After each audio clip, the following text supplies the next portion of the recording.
Well, hello! Welcome to another video. Today is day 5 of 7 days of top 7. It's Friday. It's the end of the week. Happy Friday! Anyway, today is funny, light-hearted books. For me, anyway. The actual prompt for this day was top 7 comics and mangas, but I haven't read enough to do that. So the kind person that G is, she's done like an alternative for those of us who haven't read enough comics and mangas, such as myself, and given the option of funny / light-hearted books. So that's what I'm doing. I really enjoy funny, light-hearted books. I am the sort of person that does just read for a good time. I don't need serious content matter for me to think a book is worthy of my time. I do just read for fun and enjoyment, which is okay. So without further ado, I've got 7, I keep going to say 7, but that's clearly 5, 7 funny or light-hearted books. Number 1 should come as no surprise, and that is Nimona by Noelle Stevenson. That book is hilarious. It's so funny. Whenever anyone says Nimona, I just kind of go, I'm a shark! Which should tell you enough about how funny that book is. But it's great. It's about a girl who wants desperately to be like a world-class villain, and she goes to kind of be an apprentice to another villain. He kind of accepts her reluctantly. She's also a shapeshifter and can turn into pretty much anything, including a shark. Hence, I'm a shark! So yeah, that. It's hilarious. Nimona, the main character, is hilarious. All of the characters are kind of funny, and I just had a real good time whilst reading that graphic novel, and if you want a good time, go for Nimona. You are sure to have a good time, I promise you. Number 2, something I've already mentioned a couple of times, but Lumberjanes by, I can't remember who it's by at all. It depends on which volume you're on as to who it's by as well. It's been like through changes, whatever. But Lumberjanes, if you want funny and light-hearted, Lumberjanes. It's so light-hearted. There's like no serious content to it at all. It's about a group of girls who go to like a Girl Scout camp or a Lumberjanes camp and get up to all sorts of mysterious mayhem and mishaps, and mythological creatures get involved, and there's, as I said before, yetis and mermaids and other weird stuff. No one really knows what's going on, but they just kind of roll along with it. All a bit mysterious and crazy, but it's fun, and that's what we're here for.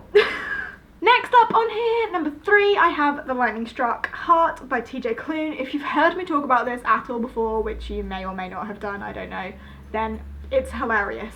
If you fancy reading it, I recommend the audiobook. G recommended me the audiobook. G's also recommended other people the audiobook. Speak of the devil and she shall appear. I'm G. G recommended me the audiobook. G recommended lots of other people the audiobook. And I'm not going to tell you anything else. Next up, number 4, I have Percy Jackson and the Lightning Thief.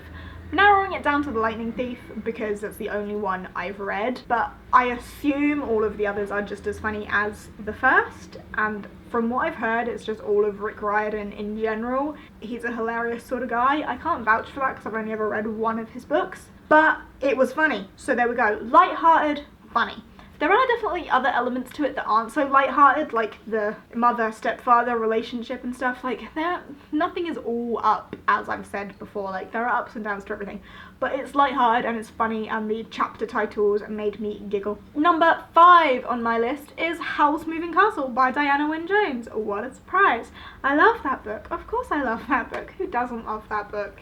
People who haven't read that book don't love that book, and if you haven't read that book, you should read that book because it's great. Anyway, it's very funny, very light-hearted. Follows Sophie, who gets cursed to be an old woman, Howl, who is a wizard, Calcifer, who is a fire demon.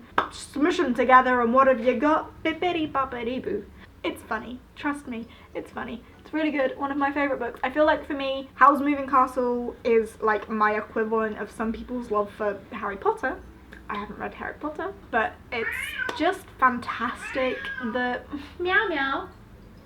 It's fantastic. I love it. I recommend it if you haven't read it. And if you have read it, I recommend you read it again. Next up, number 6 on my list is Saga.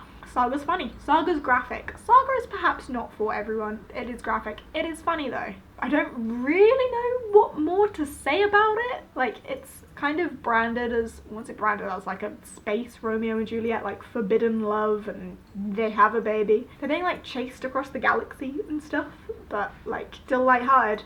Isabel is like my favourite for like hilarity, because she's like dead, she's a ghost, she has no bottom half and her guts are just kind of hanging out, and I really enjoy her character a lot. Okay, last up on my list, number 7, I have It's Kind of a Funny Story. And you know what? It's kind of a funny story.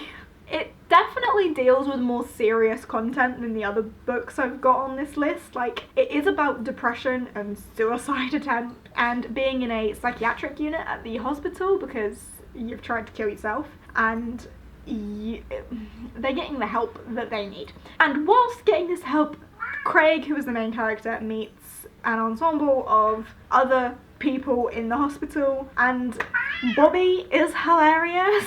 Even Craig is hilarious. And you know what else I love about this book? There is a whole chapter about going to the toilet. You know how in books, like, they never do meow. Look, I've turned into G. I have a cat. Anyway, you know how in books they kind of have nothing ever happens with like mundane tasks, like going to the toilet and stuff? There's a whole chapter in this book about him peeing and being in the toilet and how he pees in the dark, and I just found that really interesting and really funny, etc, etc. And you know what else is also really great about that book? I love how it deals with mental illness, but at the end of the book he hasn't fallen in love and been cured. He's still like healing and stuff, and I really like that. I like how it was kind of left on. He's working on it, and he'll probably be working on it for a while, but he's working on it. So yeah, I like that book a lot. Anyway, yes, that is 7 funny / lighthearted book. I hope you have enjoyed. As I said, I will leave the links to G's bits and pieces down there, so you can go and check out her video and her stuff, and join the train of people leaving their links to the stuff that they've like done for the 7 days of top 7 thingamajig, so you can go and find them all. Anyway, yes, leaving it there. If you have enjoyed this video, please give us a thumbs up. Chat to me down in the comments. If you aren't subscribed and fancy subscribing, I'm always eternally grateful for that. I upload every Sunday and Wednesday and some odd days in between if I'm feeling generous. And I will see you next time. Bye!